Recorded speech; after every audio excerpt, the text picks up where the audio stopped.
Our next program is Valparaiso, Chile, and that is led by visiting Professor Victoria McReynolds and Professor Rafael Duran.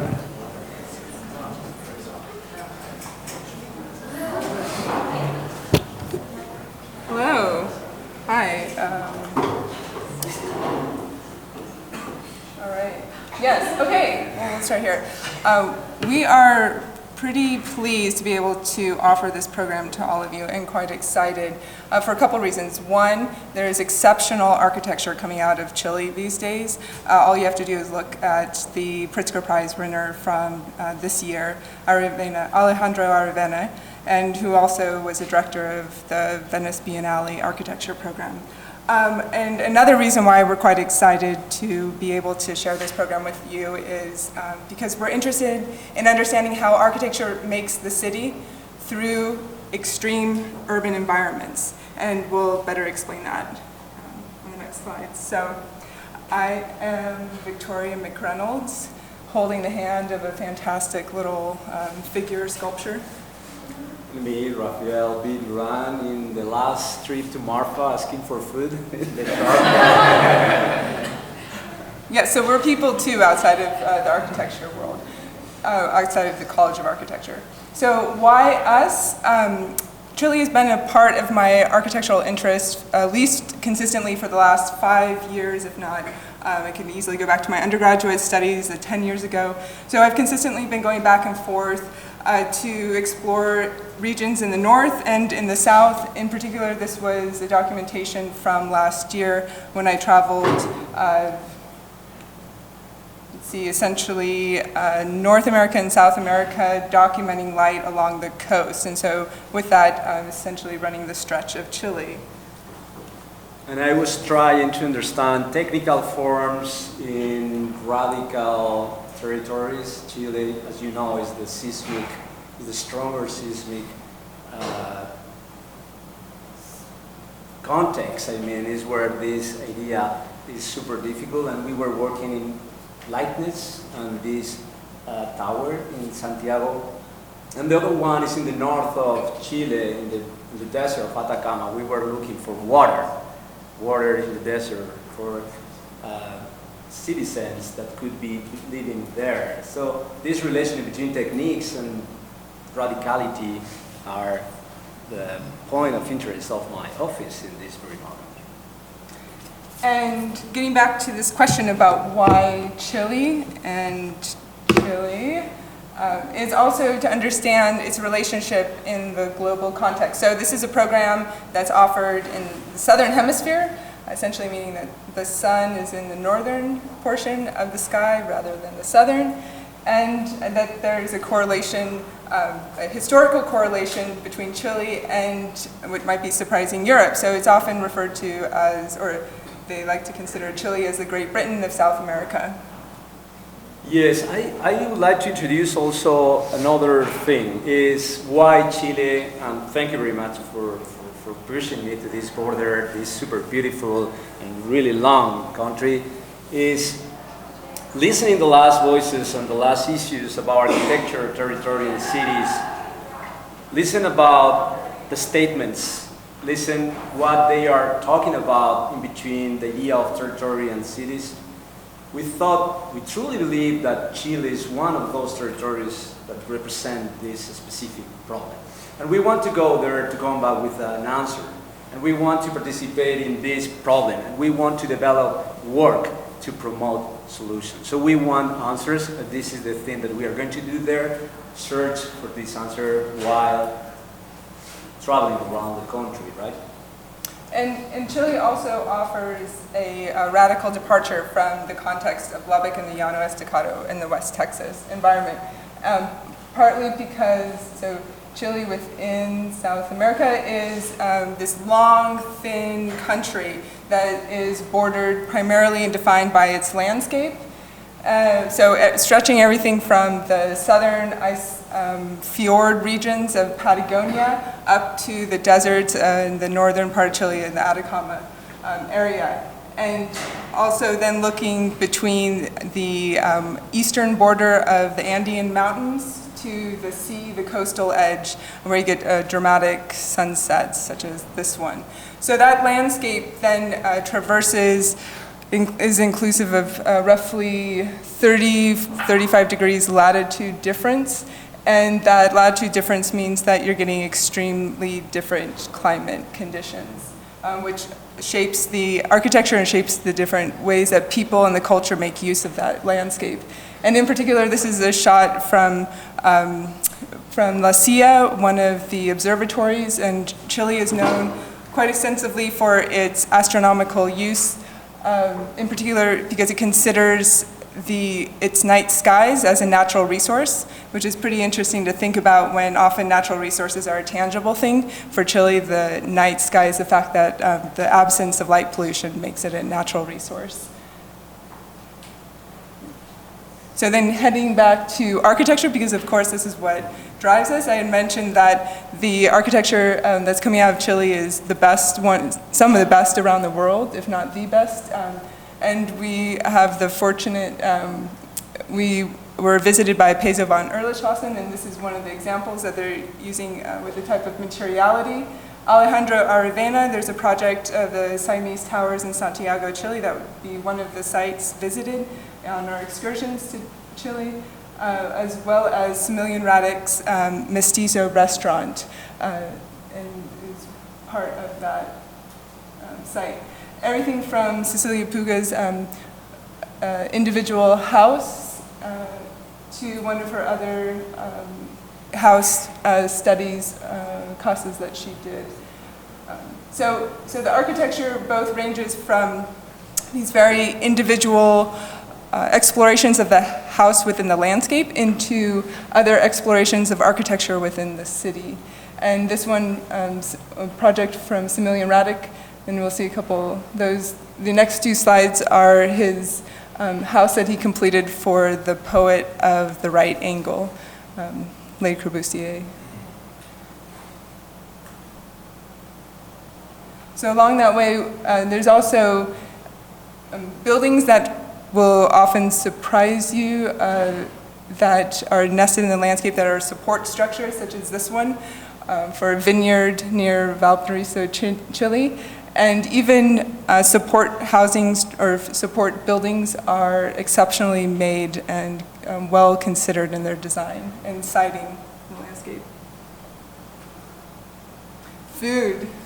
Okay, so this is also a fantastic portion of Chile. Yes, I'm really excited because Chile is really radical in a lot of different aspects. And here we are going to find some discussions and competitions in between Chile and Peru. And Peru is the most sophisticated cuisine around the world. It's something amazing. And Chile is competing with Peru, but I don't know. So but in particular, the ceviche, so the use of fish is one of the biggest ones, and then they also are quite competitive about the pisco sours, but I don't know much about this. In Chile, it's happening that the cold water is producing the biggest food seed. How you call the seed? The food seed. I mean, this super big crops and elements like that are extremely delicious there, and it's promoting something different, right?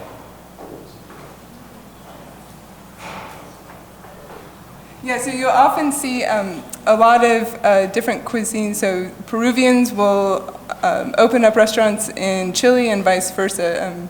You can find Chilean cuisines in parts of Peru. We will also be there during a series of different festivals that take place. This one is San Pedro y San Pablo in July. And one thing that's quite exciting about the culture in Chile is all the activity that takes place in the streets. And so just extensive, beautifully made costumes, a lot of legs, a lot of action. The parade just wanders down. This is a shot of Valparaiso, in which the events are taking place, and then Valparaiso being a city on the port, so you often get the mix of different transportation coming in and out along the coast. Okay, so Valparaiso, the location, Valparaiso is actually in the center of Chile. And why are we looking at Valparaiso? Because it is an urban condition that's vertically constructed along the hillside. So over the years, the buildings have substituted the landscape, and so instead of seeing kind of soft rolling hills, you're seeing a constructed environment. Yeah, something that is important for me, probably for you too, that is the contrast in between the flatness that we are living in here and this big experience that we have in this flatness. I'm happy to be in this flatness. That's something for me incredible. But this experience is facing you, and the section of the city is a really big problem that is putting the things in absolutely different place to discuss. So the relation between these two things are extremely intense. So what are we going to bring here after this experience? How are we going to discuss the flatness in front of this sharp section? And then we are going to see something different when we will be looking to the city and when we are going to be looking to the sea. So these differences will appear here as different forms. Yeah. Yeah, and with that verticality too, it's not just the slope of the port to the sky, but you end up with these folded conditions throughout the city itself with different ravines and waterways. And so this is an image from the port looking up. Yes, so the transportation around the city is helped by these machines. So it's not evident just to go from here to there, you can go directly. You need to walk, you need to design your way. And this is something fantastic, how the city is changing because of these machines. So did any of you play Chutes and Ladders as a kid? A board game? Yeah, this is a city that's essentially a three-dimensional Chutes and Ladders environment. So it's quite fantastic in the way that, as Rafael was saying, the transportation of moving vertically, but there's also an interesting separation that occurs between the means in which a vehicle gets up higher into the city and the pedestrian. So the pedestrian actually has an advantage. So the other thing about the verticality is you often have a lot of double, triple, quadruple story buildings, and then the streets often, when it gets to a condition where it's too steep to navigate as a vehicle, ends up becoming a pedestrian quasi-plaza but park. Okay, so Chile, the context. We're also looking at the verticality through the steps and stairs, and some of these images are still images of Valparaiso. So I don't, yes. Yeah. And then here you have Chutes and Ladders.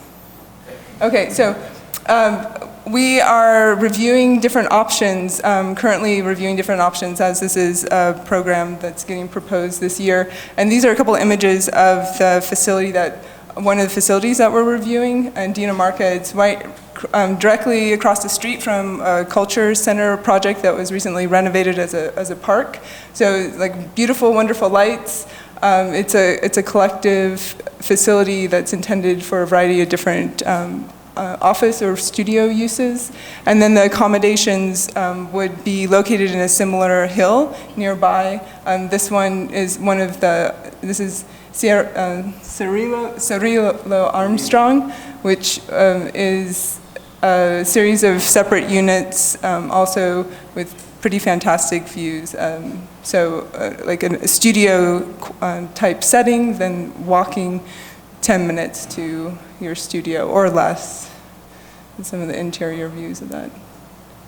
So Santiago is also a significant part of this studio where we would travel back and forth on a variety of different occasions for different uses, partly because it's a metropolis and it offers that understanding of architecture within the city. We're also moving towards the interior of Chile, and so Santiago is right at the nest or right at the base of the Andean Mountains, so you have the backdrop of dramatic peaks.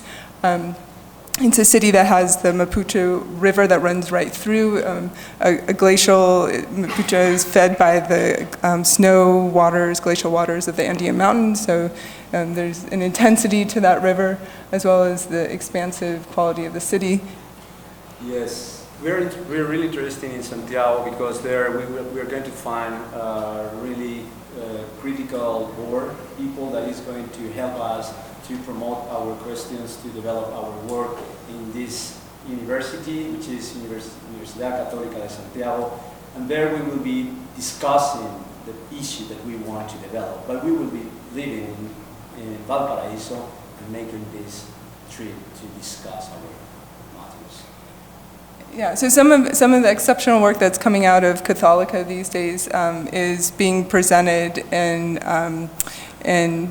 I'll leave it on this image for a bit, but the Architecture Biennale in Venice, as well as different lecturers that are lecturing both in Europe and in the US. And this is an example of one of the projects that they constructed with their students. It's part of a design-build workshop. And so some of the participants that have been generous previously, they've worked with our program, is Antonio Lipthe, an architect of mobile architects. The architect Cecilia Puga has attended and lectured, as well as Josefina Gulistasti, who is an artist in Santiago, and Rodrigo Perez de Arce, who's a faculty member at Católica Universidad. We also have the fortunate contribution of Pedro Ignacio Alonso and Jose Llano Loya, who is a faculty member in Valparaiso, and Martin Correo, who is one of the architects of projects we would visit as well. All right, so to complement Chile, we're including an excursion, optional excursion to Peru, and the interest of that is to extend this conversation of what is architecture in extreme environments and vertical conditions. So we're looking at Peru up towards the north. This would include Cusco, so you get the older Spanish colonial pathways and a city that was originally constructed with the Incas in the landscape, as well as the metropolitan region of Lima. And then, of course, you have to include Machu Picchu, one of the 7 wonders of the world, in this excursion. So we're quite interested in understanding how architecture and enclosures are constructed in these different scenarios, and then how they make use of the land, such in this case, the terracing with that. And the landscape's quite dramatic, as you see here. So this is part of the terrain leading up to Machu Picchu, and you're right at the edge of the Amazon forest.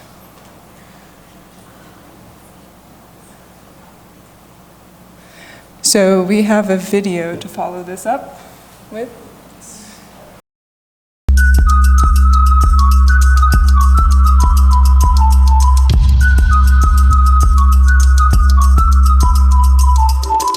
Judges, are you ready? Crowd, are you ready? Make some noise for Chile!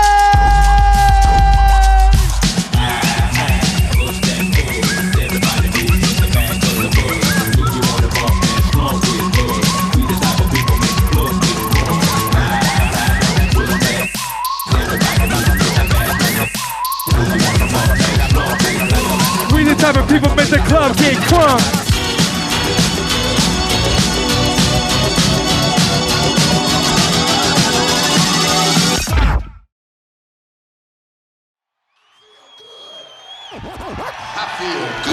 And I'm feeling good.